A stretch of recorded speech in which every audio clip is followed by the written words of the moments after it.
to 6 p.m.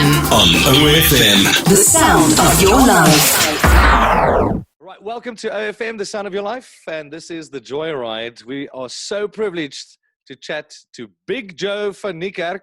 I see on his ID, it's actually Johan with two N's. I don't know why people do that to us.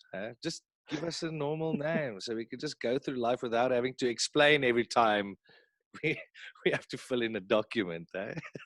Tell us, how have you been, man? Are you doing well? You look healthy.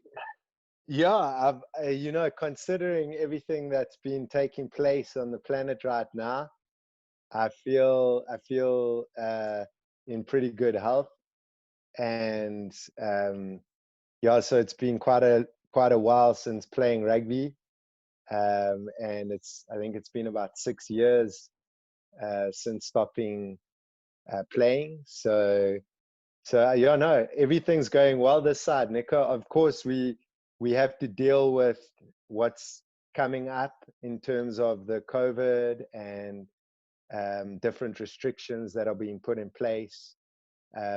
But where we are, we're very fortunate and blessed. We live on a 27-hectare organic farm, and it's actually a healing sanctuary. So we feel very blessed to be where we are right now. That sounds amazing. And tell me, you say we. Who are these we that you're talking about? Well, I'm actually talking about on our farm right now. We have different buildings on our farm where they're used for retreats or they are used for long-term stays. And so currently right now, we basically got a community of people that are staying in the different homes on the farm. And then I have a partner who I came in on this project with about 4 years ago. And she's been she's been a 50-50 partner in this whole process. So when I say we, I'm actually talking about all the folks that are currently on the farm. Fantastic. Why Costa Rica, though? Like, what set your life path in motion to actually go to South America? Because it seems like that's the place to go if you want to like break away from the Western madness and you just want to find yourself a little bit. South America seems to be the place where people head to these days. Oh yeah, no doubt. I think it's there's a lot of appealing factors that that pull you in to the South American flavor, if you want for a better word. But of course, Argentina. We used to tour Argentina many times before, and I always had some of the best times there. The people know how to care, they know how to party that side, Do you still know how to care, my friends? Or is it all about the holistic living and being fruitful in everything that you do? Or do you sometimes just get wrecked a little bit? I can't say I've been wrecked for about 6 years in the way that some people may experience a care and a party and those kind of things. But have I stopped dancing? No way. I love to dance. It's only that I need to be a bit more aware now, because if I shake it too hard, maybe this body, I understand. So what do you guys get up to every day? Like, take us through a typical day in Jungle Joe's life at the moment. Like, what if you get up in the morning? Like, I make a cup of coffee, check the news. You probably do something way different, or is it kind of similar? Yeah, so I've been through phases with that, in terms of I'm the kind of guy, I love the routine, I love the having kind of a routine in place. And so for me, I'm the same. I wake up, I have like a half a cup of actually first thing in the morning, I have a big glass of water with some lime in it. Okay, then after that I break away, I do some tongue swirling with coconut oil, which pulls out all those toxins and things. Then I do some tongue scraping in the early morning. Those are the things that I do first thing in the morning. Then I'll normally have another glass of water or so, and then I have a cup, half a cup of coffee with ghee. And then normally I would just sit in a bit of contemplation, just, as the kind of sun is coming up, just be in a kind of a quieter space, contemplating different things in the morning, early morning. And thereafter, I love to have crepes. I have crepes, which is like pancakes. Yeah. Pancakes with. You have any Nutella there, or is it also coconut and nice fresh No. fruit? Well, the crazy thing is right now, this process that I'm in right now is actually, I went for a long time and I was eating refined sugar and different things, processed foods. And so for the last 3 weeks, I've actually been off sugar. When I say off sugar, it's everything that's processed. And so I've been off that, and I've been using substitutes like things like stevia, different substitutes to put in place. And then all I have that is really sugar in the day is that the crepe with the banana. So those two things, which is different because it's fructose, so it's not as harming, and it's not spiking you and then dropping. So I really I've been finding that this process has been very interesting, specifically not eating these things for the last 3 weeks.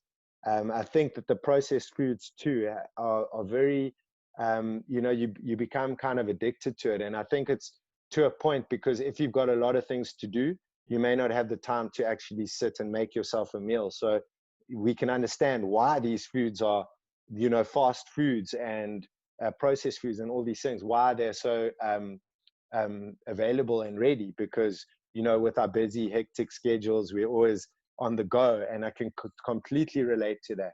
But if I have time to go through the processes in a day, I definitely take my time out. And I've been finding that with this way of bringing consciousness, mindfulness to your eating, it really has helped me immensely, specifically related to food, because I think one of those things with food specifically, I've really had to check myself with it to see. I understand, and I think you coming from a high performance sport background, changing your diet in such a way where it's not about building mass or building strength or building capacity. It's more about looking after your health and looking after you and looking after your body. And I think in the jungle you also have kind of fast foods. I mean, it's growing there on a tree and it's as fresh as you can get. Oh, I love how you put it, brother. Fast food. That's probably the best way that you can explain it in a different way. This isn't the regular Burger King or McDonald's. This is fruits from the trees, and what a beautiful process it is. That on our farm now, recently we just planted a whole bunch of new fruit trees. So this wasn't recent, actually. It was 2 years ago. So we're still in the process of nurturing them and nourishing them. And I'm hoping that within the next year to 2 years, these fruits will start bearing fruits and abundance. And so we have a beautiful organic greenhouse where we have kale and a lot of different kind of vegetables, eggplants, spinach, a lot of different salads, tomatoes, maize, like a lot of different things. And it's not Monsanto seeds, it's organic seeds. So you can really replant them again without them exploding in your face. It's brilliant. Exactly. Or having to use fertilizers or things like this to actually get them to grow, Fantastic. Joe, tell me, obviously we're not used to this Joe. We're used to the Joe with short hair in a rugby jersey, running out onto the field and being aggressive, being a champion. Not that you aren't now, but where did this journey start for you? Was it like a gradual thing that you realized that I need to make changes, and you kind of put it on hold for a while and then eventually made the step? Or was it one of those wake up one morning, judge myself and say, hey, self, I need to change something? How did this journey start for you? So it was an interesting one, because towards the end of my career, I was playing in Toulon, and one of your stalwarts, Juan Smith. We were playing together. What an absolute Legend. legend. Yeah, just wow, one of the best. Like, so much respect for him. Yeah, so I was busy. I was obviously playing in Toulon, and I came to the last year of my contract, and I had got to a point where I wasn't being selected in the starting team anymore. And so before, I'd been obviously integral in the team and captaining and things like this. And then I got to a point where I wasn't being selected. And so that really made me reflect and look inward. And when I did, I started to feel that, there's many different ways that I can respond to the situation. I could be basically a dick, or I could just be, understand that this is a process and that this happens to most sports men and women, most rugby players when they come to the end of their career. And this was just the script that was being written for me. So I started to really research Buddhist principles and see how they would be approaching a situation that was perceived to be difficult. And, obviously the Chinese came in there and they murdered many Buddhists and monks and things like this. But just the idea and principle around the way that they would respond to these things, and specifically coming from a compassionate perspective. And one could choose the way of being very angry, frustrated at the coach perhaps, or at different players who are being selected ahead of you. Or I could continue to give the same energy that I gave when I was in the team and captaining the team. And so I just continued with that kind of energy, and I actually made it a point every day to go and say hi to the coach, shake his hand. And also, I didn't want to be one of those guys that creates pockets of negative energy around the team. And so I just continued to send positive energy and come to the trainings, even if you're holding the bags and you're not the running team. It's like you're still there to help them, And so I think that just changing my perspective from what this is happening for me as opposed to this is happening to me, the victim mentality, as opposed to the opposite, which is like, this is happening for me. This is actually part of my growth. Because, the reality is you can't play rugby until you're 65. So, you've got to realize that it's actually to your benefit to stop at some stage.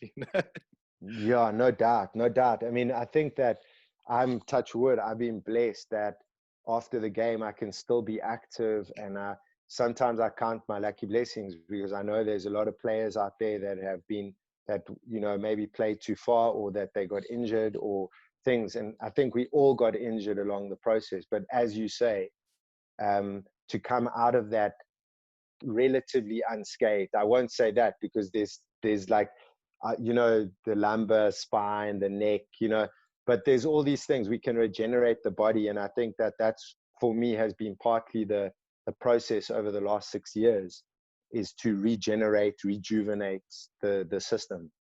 That's I want to delve a little bit into that part of your journey, because to be honest with you, I've tried to do the meditation thing and to start being quiet. But if you live in a city, if you have a commercialized job, it's so much harder to get into these things, although it should be one of our number one priorities, I do think. But how weird was it for you in the beginning, getting into these things, sitting in a circle, not necessarily going home, but just connecting, meditating, something that you don't necessarily do in a testosterone filled sport like rugby? Does it take a major mind shift to get yourself to do these, or get yourself into these types of things, or did you find it relatively easy? No, I think initially when you start to go into these different practices, you need to be very aware. Is it your mind and ego that's wanting to be a better meditator, or are you able to realize that it's already here. There's already a stillness that exists before anything. And this stillness is within each and every single one of us. It exists. It's here right now. And it's just a matter of not actually seeing how your mind works and how it operates, and that these thoughts, they come and they pass, just like the emotions and just like the feelings. They will come up and they will pass. And it's only us, when I say it's only us, the true place in us that gives that thought any power. The thoughts are actually, they come and they go, they come and they go, they come, they pass. But it's a matter of just identifying that. When you first start the process, of course, your mind doesn't want to sit still. Because we're not used to doing that. So we don't, and it's not a matter of actually doing, it's more a sense. You sense it. It's not something which you can work out in your mind. Like, what is this meditation kind of thing? Because the mind will come with so many different stories about what meditation is, how you meditate, all of these things. And what I saw in the initial process for me was that when I finished playing, I got into the spiritual path, and then I thought to myself, hey, I'm going to be the best meditator, Yeah. And when it comes from that place, it's kind of, there's like a feeling of not being, it's not being genuine in a way. But you can't always identify that, because we're so used to, from our heart space as well as from our minds, a lot of times it's like these are, how can I say, it's like a mix of the mind and of the heart. And the more that we realize who we are, so we question that, who am I see that there's a presence here. Just as we are together here in the space, there is a presence.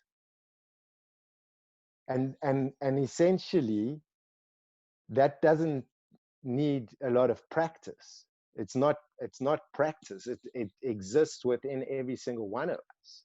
But do you think that egos get involved sometimes? Like, I think especially for you, it sounds to me like you realize before you got to Costa Rica, obviously, that you needed to start this journey.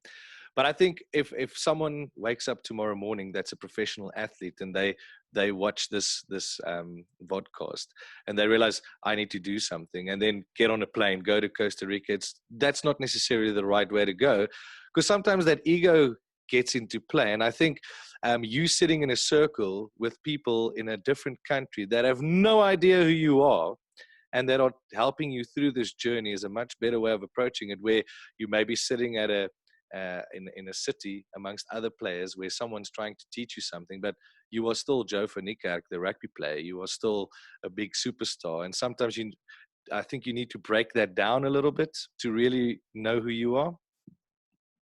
That, you see, that is it. That's the exact, what you just said is the truth, because for me, it's like identifying through this process. It's like, say the onion, okay, and we've got all these layers.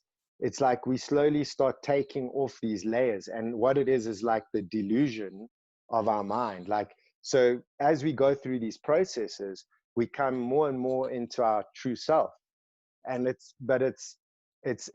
can be very tricky in some ways, because the mind doesn't want to so-called let go of the image it has of itself, and also of who I think I am.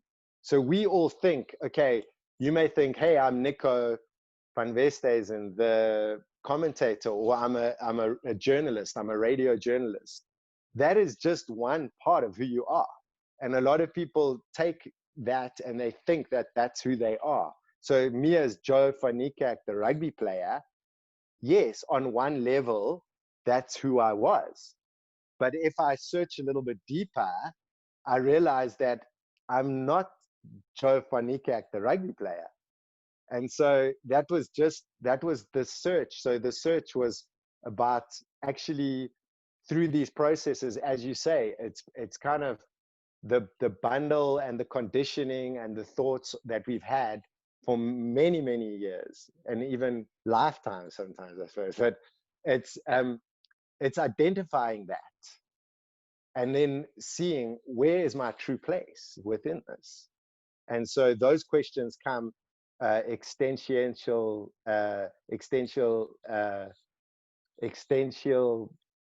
questions about like the reality of life, of who am I. These kind of questions come up, but I can honestly say that it's not something which comes easy. Sometimes there's a lot of things that are there that need to come up to be seen so that they can be let go. And a lot of times that can be trauma or things that have happened to us in our past where we've protected ourselves, or our consciousness itself protects itself. So we don't always see the abuse or the trauma that we had in our past. And so when one gets to the position of being able to expose those things or let them out, there can come a tremendous amount of friction, because that's what we're used to and that's who we thought we were. But once we go through these processes of cleansing the body temple, of cleansing the heart, then, you know, sort of the true nature can start to shine through. But yeah, if you ask me, was it a hard process? Yes, it is a hard process when you need to expose some of those things that you don't really want to, you know, but they come up and they can then be seen and let go. And so there's different healing modalities that you can go through to be able to extricate yourself from these things. And so there's plant medicines that exist.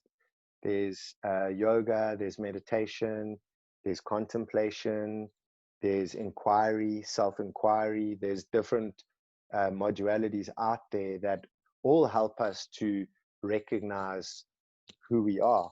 And so, but when I say that, I also am aware of the fact that I could be, where is that coming from? When I look into when I say something, I'm conscious about when I say it and where it's coming from. Is it coming from my psychological mind, or is it coming from my heart? So this is the process that I've been in since I started this no sugar and no processed foods. I've been in a process of really being conscious of what is it that I'm saying, and what is it when I perform an action, am I conscious while I'm doing it? Because a lot of times when we're shopping or we're doing things, we think we are doing this thing, but there's an awareness that's there all the time, that is aware of this doing. And that's when life starts passing you by, when you don't concentrate and you don't realize what's happening around you. I think that's when people get caught up in the rat race. You know, if you aren't woke in your current being, if I can put it that way. Yes, I think, yeah, that's, you know, I'm not separating myself from anyone here. I am you, you are me. And I'm just aware of the process of this. And I don't think there's a lot of people that are in the search of that on the planet right now. Maybe there's obviously there is, but, you know, if you consider there's 9 billion people, how many people are in search of the truth? I think there's a lot more people that are waking up, if we can put it that way, but we still need a lot more people to wake up from the slumber. I think ratio-wise, it's actually ridiculous how many people live in a state of toxicity, if I can put it that way. Tell me, Joe, sorry to interrupt, but I just want to touch on a deeper subject. I know you lost your dad at a young age. I can relate to that. And being a boy in South Africa, we know what that sometimes means. Being a rugby player in South Africa, we know what that means to some people. Um, do you think that your rugby career, the school that you were in, the role models that you had, helped you deal with that in a certain way, or do you think you only really started healing once you went through this type of journey? I think that it took a long time for me to understand what had happened. And so when when you lose someone that you really love immensely, and they're taken away uh, that quickly, it's very hard to deal with that. And specifically when you're a young boy, or you're still in a development stage in your life. So when someone like that gets taken away, father, mother, brother, sister, it's very traumatic. And I feel that perhaps at that point I had felt that I need to now be the man of the family. I need to take that into control. And so I very much kind of, felt like I needed to get through it and be strong. Um, and so that took me a long time to actually see the way that affected me in my life. Um, Perhaps when I was going through these things, when I was playing rugby in South Africa, I didn't always contemplate that or comprehend that. And then only in later life did I start to realize what a kind of trauma can create in your life, and how it can affect your life in so many different ways. Every single relationship that you have thereafter, you may meet someone and then you may be guarded against that person, because or you may think to yourself, hey, I've experienced the worst pain in the world. Now I can just now I'm invincible, kind of thing. And so these kind of things come through that. And I definitely think that from the process of losing my father, I definitely didn't. At the time, I dealt with it the best that I could for being a 14-year-old teenager, and that was to be strong. Be strong, continue. This is part of life, but still not having the real understanding about what happened. And so only later in life, I definitely saw how this affected my life in different ways, and how I may have been with authority or different aspects in life, how that affected me. So yeah, but trauma, just, man, how much does trauma affect us? Even on the collective level, like collective standpoint, our humanity, and how when something happens to someone in the collective, we feel that, and what happens out there happens in here. So it's kind of, I feel that the work that we do on ourselves is actually helping those around us as well as the collective. And this is what the work is. But if I can say that it's not something special, it's not like trying to be the somebody. It's actually a different direction to what, when I was brought up, how I was made to kind of be programmed, and that was to be a success, to achieve, to win, all of those things, to be competitive. So yes, if I look back, I'm very grateful for that, because those were the things that were installed in me very young. So yes, that gave me the drive and said, I've got to be this, I've got to make this happen. I've got to play rugby to the best of my ability, and I've got to be the best. And those kind of thoughts and that kind of frequency was in me from a very young age. But if you ask me now, when I look back, I say, yes, I'm grateful for that, for my mother, and basically what she installed in me in those ways. But where I am now on the path, I'm kind of like wanting to unlearn those things. And that doesn't mean that your competitiveness goes away, but you don't give it as much. It's not as um, appealing in a way.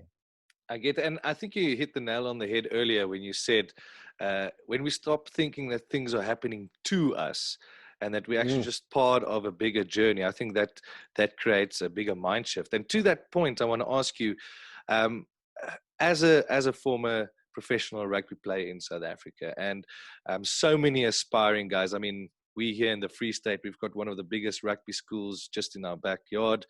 How big a problem do you think depression is in professional sport, and especially in rugby in South Africa at the moment? And what advice would you give to a young player that might be starting to realize that there are bigger problems than just being cool or being the best rugby player or the best Springbok that ever ran onto the field? How does a young person approach this in a world that we live in at the moment, that's fraught with COVID, that's fraught with violence, that's got this way out mentality of everyone just trying to get on top of each other and better than the next person?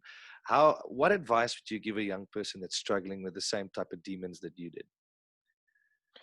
Well, I think that it's every journey is unique in a lot of ways, and I think that I'm not sure statistically what what depression is like in rugby in South Africa. I'm not too sure about the statistics around that, and maybe if we had the statistics, we would have a better viewpoint on that. But I have spoken to one of an ex-player that I played with, Trevor Hall. He's now studying psychology, a practicing psychologist. And we have had chats about mental health. Where I really feel that mental health is vital is more towards the end of a rugby player's career. But I don't say that lightly. I think that each and every single team should be aware of that, because when we play, obviously we become these machines, and we kind of, it's almost like we become these machines that play rugby, that play a sport, that get venerated, but inside there is a heart, and we are all human beings actually going through these processes. So I definitely feel that if there is assistance in this way for players, it can definitely help. Henan Genica, there was a lot of psychologists involved in the Springbok team back in the day, and I think that can only add value. For a youngster growing up, I would say go for it flat out. Give it your absolute best. Obviously there's a lot of things happening on the planet right now. If we have our attention focused upon all of the atrocities and things that are going on, we won't flip and be able to sleep. You know what I mean? It's like, where do we want to put our focus? And for me right now, I'm not putting my focus on that. I'm putting my focus on here, and as much as I can, and being the witness of everything that's taking place. So I would say for any young aspiring rugby players out there, I would say that if your dream is to play for the Springboks, realize that you may have the talent, but at some point it's going to come to a bit more than that. And that goes for the work that you put in on a daily basis. How hungry are you to be that, and I think there's absolutely nothing wrong with aspiring to be the best that you can be. And especially specifically in a sport like rugby, where you would know more as much as me, is that it's like either you or that person in a way, because it's like you either dominate or you get dominated. So there's definitely a part of that you need to build resilience to. That if you say don't get selected for a team, what's that are you going to be affected by that? Or are you going to feel that and be disappointed, but then get back up the next day and start doing what you need to do to get back in there? You know what I mean? So this path of playing rugby is definitely a path that takes a lot of sacrifice in a lot of ways. But it's not like Um, you saying every rugby player should now stop playing rugby and go live in the jungle. I mean, it's like every part of your journey has a specific role to play, and playing rugby is actually a very small part of your life journey. So if I understand you correct, is you saying go for it, do it, and when it's done, just be prepared for that as well. yes, Nico, so true. And I think I feel that that actually just saying that if that is something that you want, go for it. Give it your best shot. And obviously, if you get seen from a very young age and you get into one of these academies and you can build, and that's how you keep building. And if the selectors can see you and you play, I always felt that that was something natural because I really love the game. There's a difference from like doing it mentally or from just embracing it as it's a love. And so the playing of a game, when you catch the ball and you set someone into space, or you run a beautiful unders line and you hit a gap, there's nothing better than that. And so there's that passion for the game is there, but then you have to tick the different boxes, as to if you can maintain that. But as you said before, each and every single person is going through their journey, through their process. And I do believe that when players come to the end of their careers, there can be a loss of identity, because you've been doing this thing for 15, 20 years of your life. And now what? And, maybe a lot of players go into, sports broadcasting, or they go into different uh, parts like training or different things like this, still in the game. I needed to really take a time out. I took 2 years completely away from the game, and just to rediscover and honor myself. And also towards the end of playing days, I got to a point where I had this internal struggle of, I'm still doing things here that I know I don't want to be doing, in a sense. And that would mean like, okay, going out with the boys, celebrating, that's all part of the game. But at some point, I reached a point where I got that message that it was like, this is not for you anymore. And so through that process, I had been in a struggle for the last 6 months, because you can't just stop. So it's a process. So when I started having these messages, I started to really research and look inward. And so this process for the players that are coming to the end of their career, it can be a challenge. And I mean, I think we've seen that a lot with a lot of players that have struggled with mental health, specifically because I think that now you're not in the press anymore. You're not venerated. You're not put on a pedestal. So then then that question does come up, and you say, who am I really? So it's like I, that. and tell me, we've said a lot of positive things and a lot of negative things, but what's the most memorable thing that you take away from being a rugby player? What's the thing that you enjoyed the most about being such a successful rugby player? I'm one of those people that's like super pro. I love rugby. I think that You still watch a game every now and again? for sure. Yeah, I love it. Listen, don't get me wrong. When the boykies hit each other, it's it's solid. It's like, I watched the one day Montpellier top 14 rugby, Montpellier versus some team, and they had Bismarck, Duplessis, the Duplessis brothers. They had another second row. I don't know, who's a beast. And I'm watching this, and these guys are just quack, quack. And I was just thinking, literally, did I play this game, or Do you miss it just a little bit sometimes? Just a teeny weeny bit. Yeah, I think what I miss is I love the contact aspect of rugby, and I think that in itself, there's a part about that's very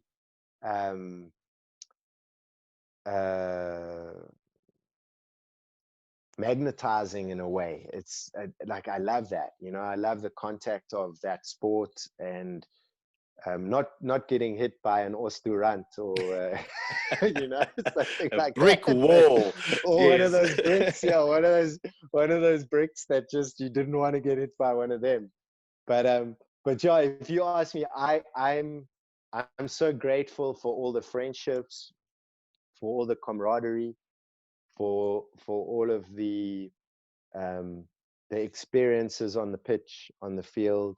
You know, there was really times when you run out and it's a full stadium and everyone's just shouting "Boca, Boca, Boca," and you can never take that experience away, because um, it's just I can remember running out and just feeling that exhilaration, and so invigorated by that, and being able to play for your country is the biggest honor.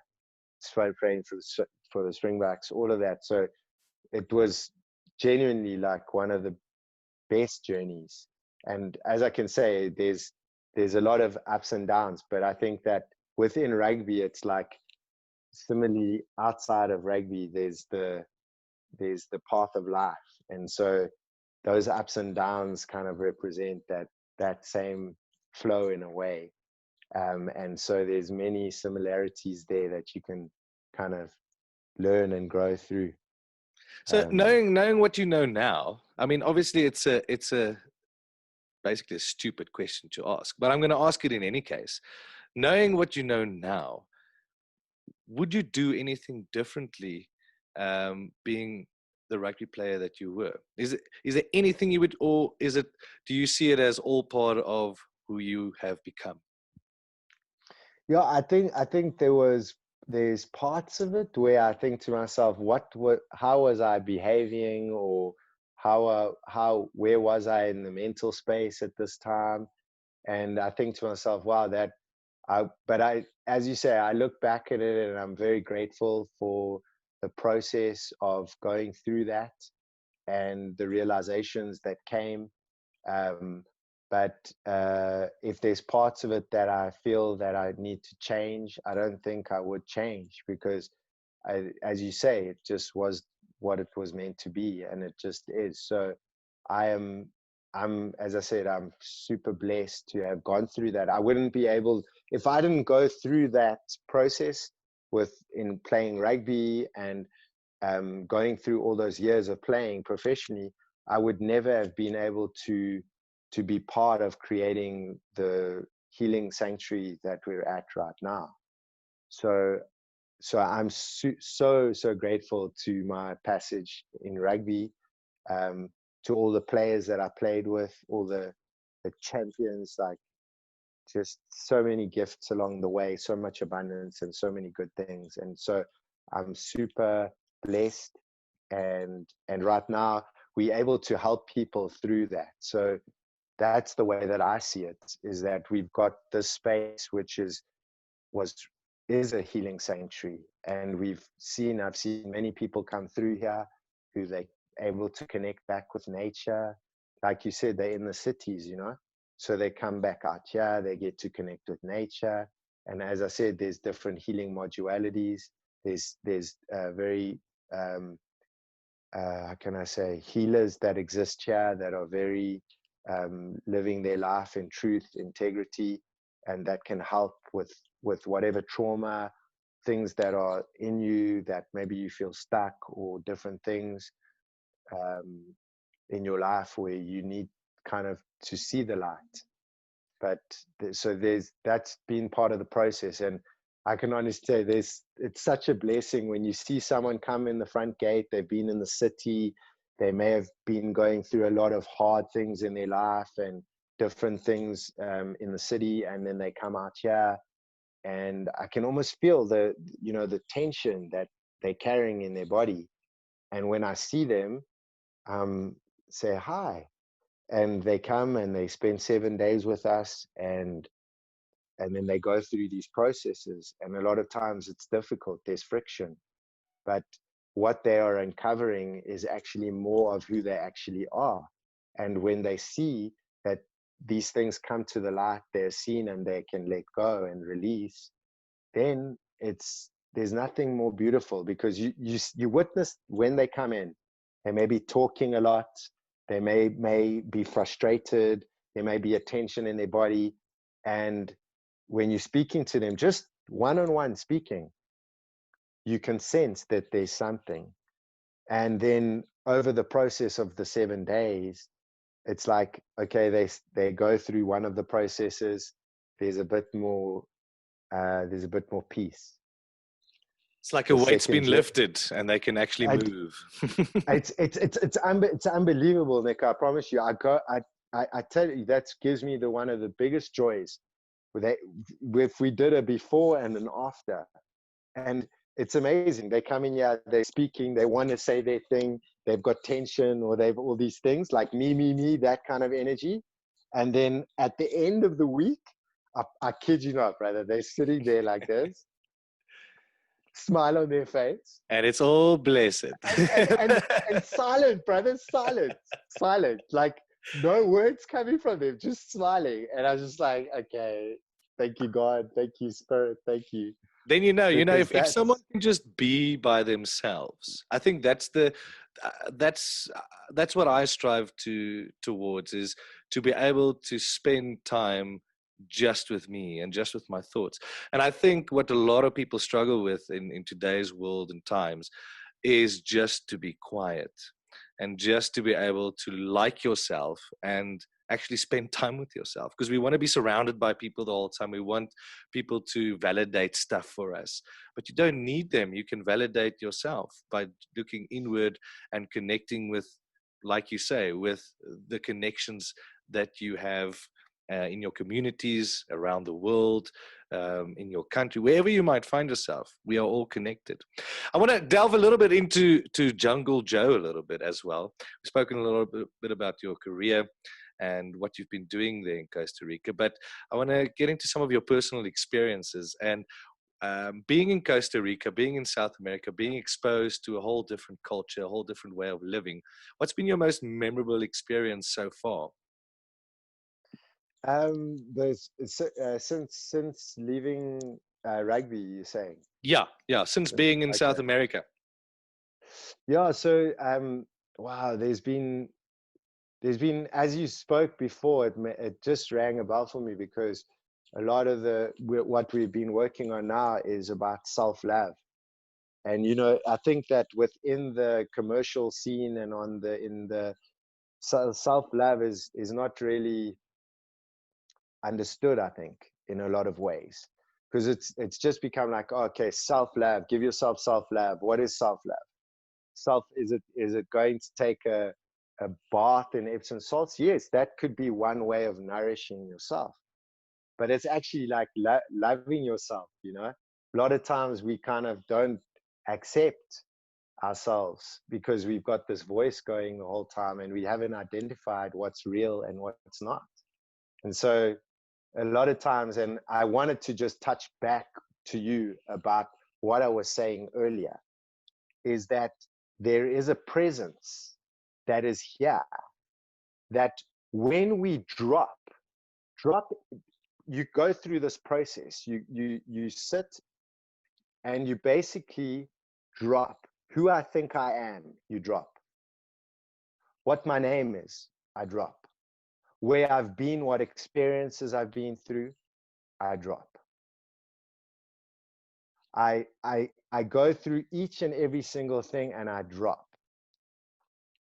That I could be thinking, or who I think I am, all of these things, just drop it. Even the fact that you're a man and I'm a man, let's just drop that. And that, in that presence, it exists in each and every single one of us. And there's not a time really that we go through where we actually drop all of these things, and that we can just be with what is. And so that's the process of really identifying what is true and what is not true. So so I'm in this journey myself, is actually extricating those things. And if you go fundamentally to the core of that, there's not actually someone thinking or someone doing. You're just being. Exactly, brother. Exactly. No, Exactly, bro. That's what it fantastic. is. That it's just being, bro. Like, and that's what I was saying. That's what I was thinking right now. You said to me, "Oh, sometimes I don't really feel like I want to sit in silence, or that that I've tried to meditate and like I'm just not. There's something, that it's not. I don't know. Just it's maybe not clicking, or there's not something. But then if you take that analogy and if you just go through all of those, if you take off all of those things, who we think we are, where we've been, what our past experiences are, um, that we think we are a body, even that we think we're our minds, those things, actually, when you start to inquire into them, they're not as true as what we've been thinking for the last 10 years or 15 or 20 years. Thousands of years, for that matter. Actually, I think that's why there are so many religions, because we've been trying to get back to that center point that we've moved away from for so many millenniums. And I think that's what humans struggle with immensely, is getting back to that singularity where we used to be. And for some reason, I think we're still trying to figure out what happened. But maybe it's evil, maybe it's sin, maybe it's whatever you call it. But I think that's each one of our journeys to get back to that center point where everything emanates from. Yeah, brother, exactly. Like, I think also it's a it's like it's in the heart. And it's not it's like it's a formless awareness, or a pure observation that takes place. And that these things, that who we think we are, if we think we are our thoughts, if we think we're the doer of action, because as you would know, like in all different religions, they talk about God. And and what is God to you? Is it the source? Is it energy? Is it God? And as you said before, the the trip is actually to go back inside to discover that inside ourselves.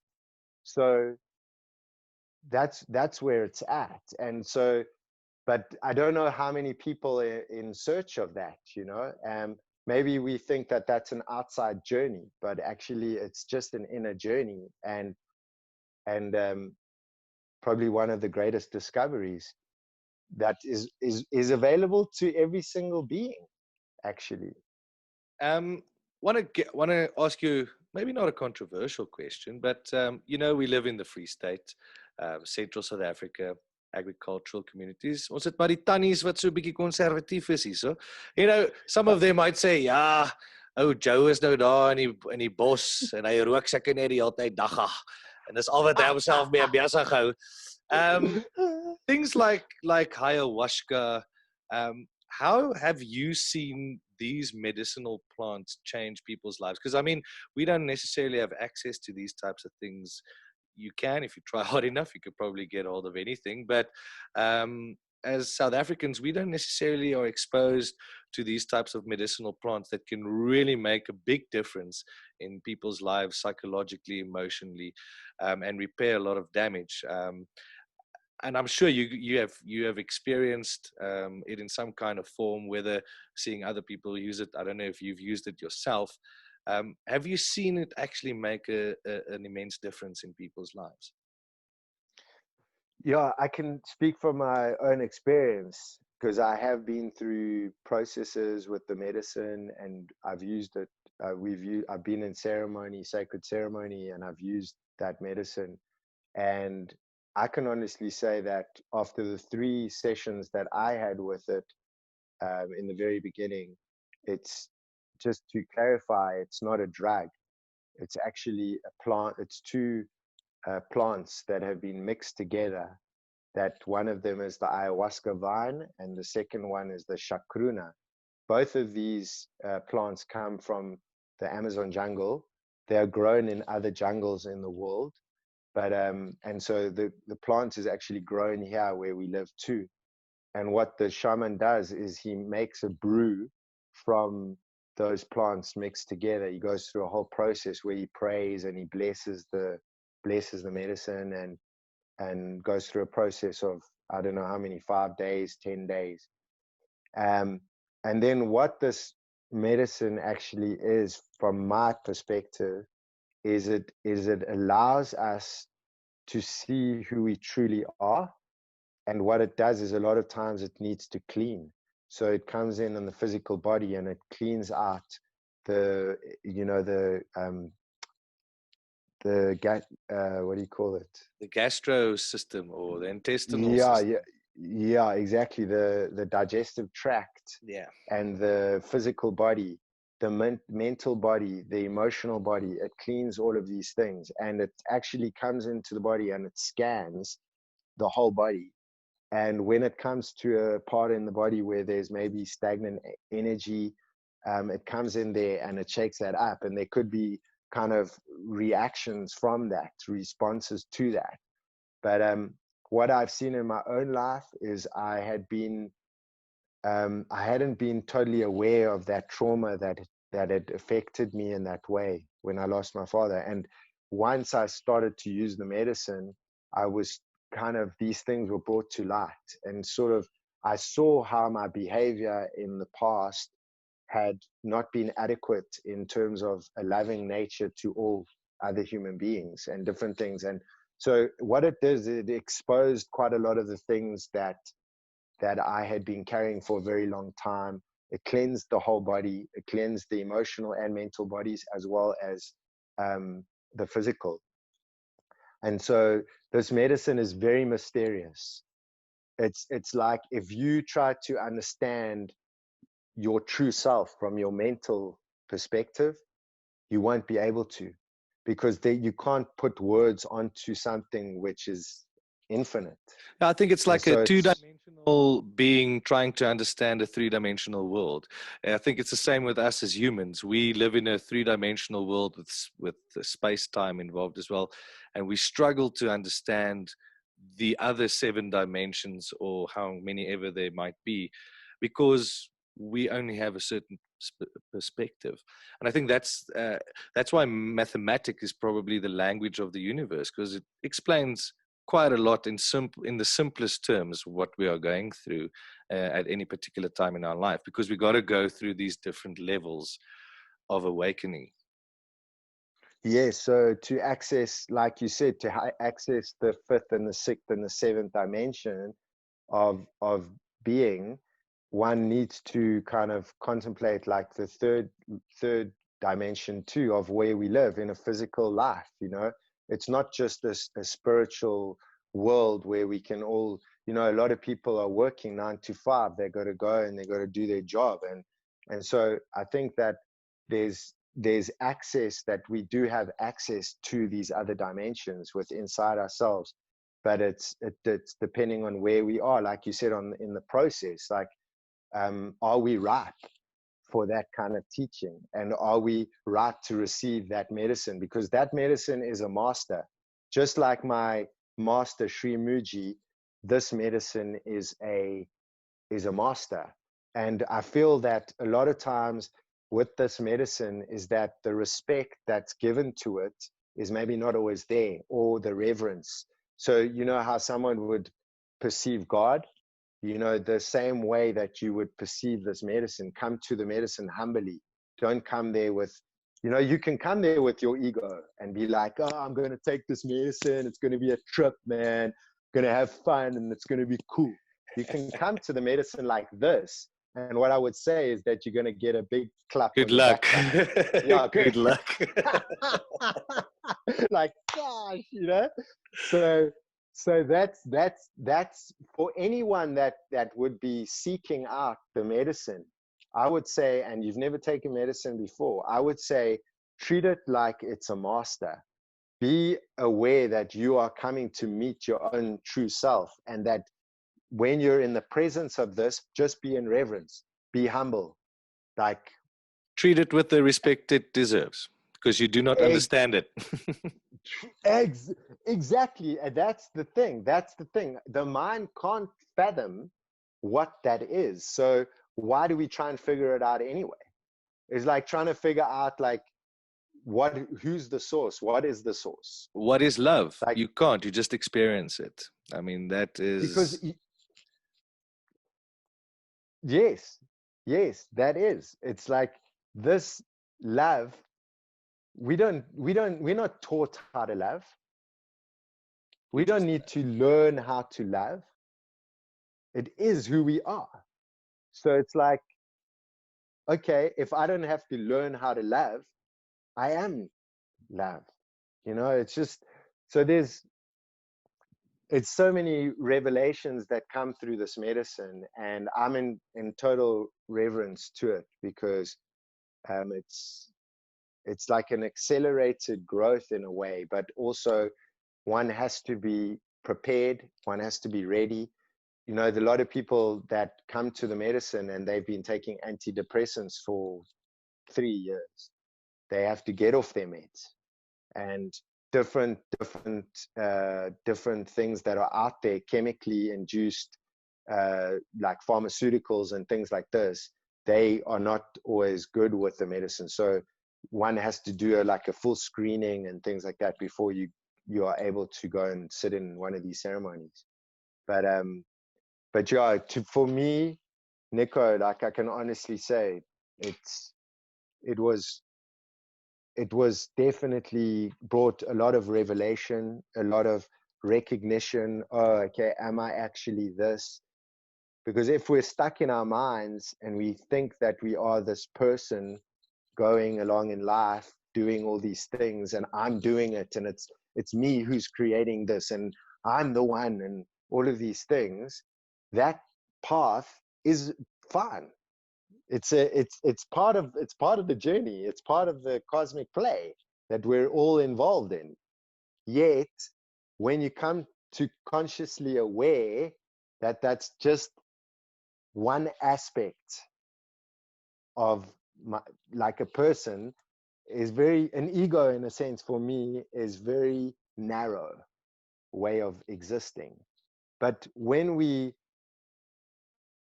are able to just open and see from the true place, and see that, okay, that's just playing out, that's just what is playing out, I know I'm not that, then there's a big opening, a big space that is created. And your life isn't so much about your personal story, like my personal drama, like this is all happening to me, oh, I'm doing all these things, I'm creating this. And okay, to an aspect of that may be true, but is it the ultimate truth?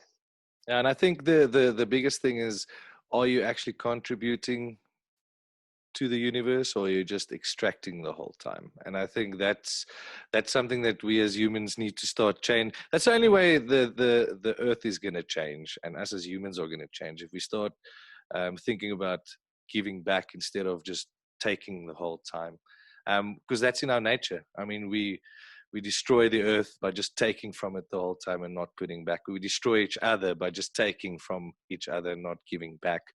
So I think if we just get back to this giving nature, giving back to nature, by looking after it, caring for it, I think we can start there by making a massive difference. Nail on the head. That is it. That is it right there. That's part of the reason why we see how important our existence is, through everything that we have provided, and we can bring a humility to that, because everything that if you just really contemplate it, it's like everything we're being given, and And look at what suffering and pain has been created because of that ego. That ego, when I say the ego, it's the psychological mind that wants what it wants. And look at the pain and suffering that's being caused around the planet. And if everyone could just, you know, be in the heart space, which I know that's just it kind of feels like that's just a dream, you know, that you're contemplating that's just a dream. Well, is this whole reality that we live, is that not a dream too? Because if we perceive that, where we perceive that from, is that not an illusion as well? But I believe what you said is true. I think that the more we can open our hearts to others, and the more that we can be in their shoes. You know, a lot of times we come with the judging mind and we say, oh, look at that person. Oh, we've never been in their shoes. We don't know. So that brings humility in itself when you start to consider another being as yourself. And I know that is difficult, but it's only difficult for that part of us that doesn't even reflect upon it. Yeah, that's living in the physical world and doesn't want to part with it. Because look, physical things are easy because we can see them, we can touch them, we can make them what we want them to be. It's the emotional world and the spiritual world which we can't necessarily change just now in this moment that scares us, you know. And it takes work to change the spiritual world. It takes work to change yourself, and I think that's why we run away from it, because it's work. We don't like that. Well, that's what you say is like, you know, they say working on yourself. It's like actually recognizing yourself. But what you say is so true. If you know, like I see the medicine and different parts of the process of the spiritual path as stepping stones. You know, like if you come to the medicine, you may only use the medicine a couple of times, and you may have the realization that you needed to have about yourself or about processes in your life where maybe they weren't serving you. And so you see that, and when you see that, then it's up to you to continue, because you can have that experience. And that's what I wanted to say about the medicine. You can have this experience, and it can be like, oh my gosh, like I realize what I've been doing and why have I been up doing that, and I can see this now, and I can it's like your heart has been washed, you know, clean, and I can see these things. But that doesn't mean that you've had that experience and that recognition that life isn't going to come back into play. And so that's what you're saying is like, okay, now I've got to work to put food on my table. So how do we create that balance in our lives that we can honor the things that we've recognized that will serve our highest good, and continue on the path in this way and find a balance? Like, okay, if I can sit for 5 minutes and just be at ease, let me do that, because that's what I need in that moment. And so taking the time out to nourish yourself, to care for yourself, because that's another thing. Sorry, it's just taking me into all of these things that I've been researching and going through and contemplating. And we spoke about it earlier, but self-love. If we can't truly love ourselves, then how can we love others? And so that's the thing that I've been pondering, because a lot of times self-love will be, oh, okay, you've got this package, you give yourself a spa, you go and read a nice book, you give yourself this, all these certain things, which are predominantly external. They do obviously have good vibration in your body, and you feel really great, and there's nice spin-offs from that. But essentially, the discovery is here. that, and then to see, okay, why have I not been able to love myself? Why do I hurt myself? Why do I hurt others? And so just by turning your attention onto that, you're already empowering yourself to make shifts. It's just where you're placing your attention, and also what is the key to that, because a lot of people don't know maybe what self-love even is. And I think it's tough for some people to love themselves because they only see the bad in themselves. And I think that's why you need communities. That's why you need other people to help you through this journey, because we aren't alone in the universe, and we were never made to be alone. So why do we keep forcing ourselves to go through things alone, which is stupid, actually. Yeah. Well, that's a beautiful point, Nico. You bring up the fact that community, brother, community is so vital.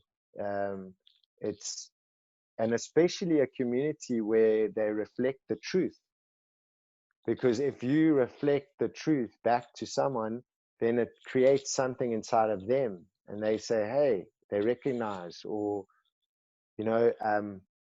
we all know when someone walks into the room and there's like the ego is, we can hear it, we can sense it. And it's almost like this, like, oh, what's going on? Yeah, Hy sal weer wat gerus nou. I get that. Joe van Niekerk, it's been such a phenomenal pleasure chatting to you. In conclusion, I just want to, I know we've chatted extensively about the journey and how everyone's journey is different. But if you can sum it up for us in maybe just one paragraph, maybe one or two sentences, someone that's sitting in their house tonight, that's been thinking about these things, someone that's probably living on a farm, that thinks they might be judged. Their grandma's going to think he's nou 'n daggakop as hy in die bos wil gaan bly. Someone that's been in a loveless marriage, someone that's been in an abusive relationship, someone that's just been hurt, someone that just needs to find a different path. If you can sum it up for us, where do you start, and what's the best approach to this type of journey? So, I've always been someone who wants to transcend. And in life, there's always going to be these things that come up in our lives that are not easy.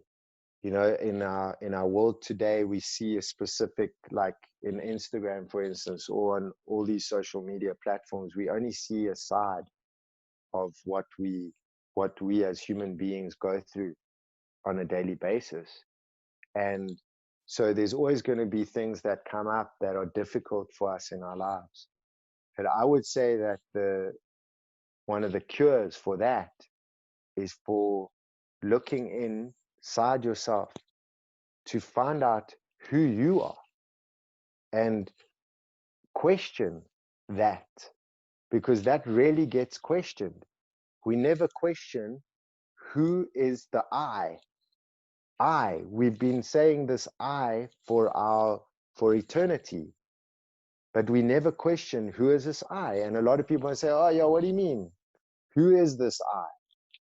It's me. What do you mean? It's me. And so the initial suffering that's created is that we think we are our body, mind. And that's the greatest suffering right there. Because if I think I'm my body, I'm going to suffer through that process. I'm going to give so much attention to this body, but neglect my spiritual self.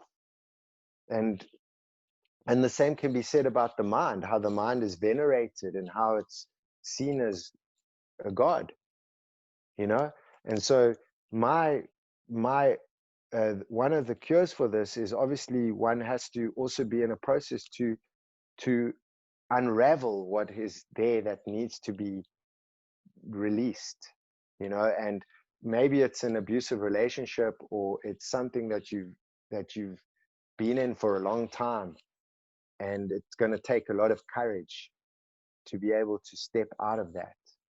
I think that there's many different things in the human, in our human birth that we go through. But I think that one of the major things that we should discover is who we truly are. Because if we go on a path and we look inward to find those answers, we will come to see that our life, it will bless our life, and there's a lot of grace, even to be able to come to that recognition. There's so much grace already at play. And I think that discovery is allowing for all of these things which we go through, and also our personal story, not to be taken as seriously. I mean, when I say seriously, I mean, someone might say, "Hey, but what do you mean, Joe? I mustn't take my stories personally." Don't take your story personally. Don't take your dramas personally. You are a universal being. Like, you are everything. Ladies and gentlemen, Jungle Joe 333, better known as Joe van Niekerk. It's been such a pleasure chatting to you, and we wish you all the best and all the blessings, and we just wish you guys all the strength in Costa Rica. Nico, thank you so much. And I also just wanted to say that I'm a seeker, and I'm searching myself, and I do not put myself apart from any other human being. I'm just on a journey myself to the recognition of that. And I feel really grateful for you, for being able to be in this presence with you, and also to be able to, for the way that you listen, because I can see that you're, that's truly is one of the best places to be, when someone really can listen. So thank you so much for that, Nico. Thank you very much to you, man. Really appreciate it. Have a beautiful evening, brother. You too, much my man. Love. All the best. Thanks, bro. Thanks so much, and we'll chat again, man. The Joyride. 3 to 6 p.m. on OFM. The sound of your life.